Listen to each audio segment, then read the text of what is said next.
Hi ಎಲ್ಲರಿಗೂ ನಮಸ್ಕಾರ ರೀ. ಉಪ್ಪಿಟ್ಟು ಉಪ್ಪಿಟ್ಟು ಅಂದ್ರೆ ನಾ ಎಲ್ಲರ ಮುಖದ ಮೇಲೆ ಎಕ್ಸ್ಪ್ರೆಷನ್ ಚೇಂಜ್ ಆಗ್ತೈತಲ್ಲ, ಬಟ್ ನನ್ನ ಮುಖದ ಮೇಲೆ ಸ್ಮೈಲ್ ಬರ್ತೈತಿ.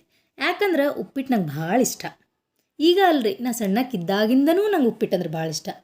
ನಮ್ಮ ಮಮ್ಮಿ ಉಪ್ಪಿಟ್ಟು ಮಾಡಾಕಂದ್ರೆ ಸಾಕು, ನಾ ಅಡುಗೆ ಮನೆ ಒಳಗೆ ಹೋಗಿ ಕುಂತ್ಬಿಡ್ತಿದ್ದೆ. ಮಮ್ಮಿ ಉಪ್ಪಿಟ್ಟು ಯಾವಾಗ ರೆಡಿ ಆಕೈತಿ ಅಂತೇಳಿ. ಇದು ಸುಳ್ಳಲ್ಲ, ನಿಜ. ನನಗೆ ಈಗ ನಗು ಬರ್ತೈತೆ, ನಾ ಯಾಕೆ ಹಂಗೆ ಮಾಡ್ತಿದ್ದೆ ಅಂಥೇಳಿ. ಏನೋ ಉಪ್ಪಿಟ್ಟು ಅಂದ್ರೆ ನಂಗೆ ಒಂಥರ ಅಟ್ಯಾಚ್ಮೆಂಟು, ಎಮೋಷನ್ಸ್.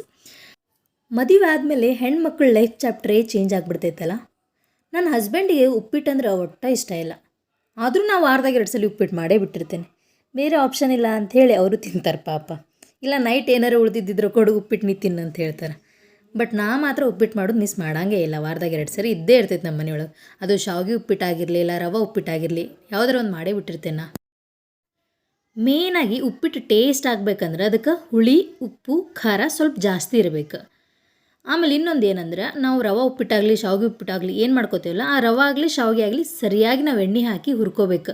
ನಾವು ಅರ್ಧಂಬರ್ಧ ಹುರ್ಕೊಂಡು ಇಲ್ಲ ಸ್ವಲ್ಪ ಬಿಸಿ ಮಾಡಿ ತಗೊಂಡು ಇಲ್ಲ ಉಪ್ಪಿಟ್ಟು ಒಟ್ಟು ಚಲೋನಾಗಂಗಿಲ್ಲ, ಒಂಥರ ಮಿಜ್ಜಾಗ್ಬಿಡ್ತೈತಿ. ನೀವು ಚಲೋ ಹುರಿದು ಸ್ವಲ್ಪ ಬೇಕಾದ್ರೆ ಅದಕ್ಕೆ ತುಪ್ಪ ಹಾಕಿ ಮಾಡಿರಿ, ಭಾಳ ಅಂದ್ರೆ ಭಾಳ ಟೇಸ್ಟ್ ಆಕೈತಿ ಉಪ್ಪಿಟ್ಟು. ಮತ್ತು ನೆಕ್ಸ್ಟ್ ವಿಡಿಯೋ ಒಳಗೆ ಸಿಗ್ತೀನಿ. ಎಲ್ಲರಿಗೂ ಅಲ್ಲಿ ತನಕ ಬಾಯ್.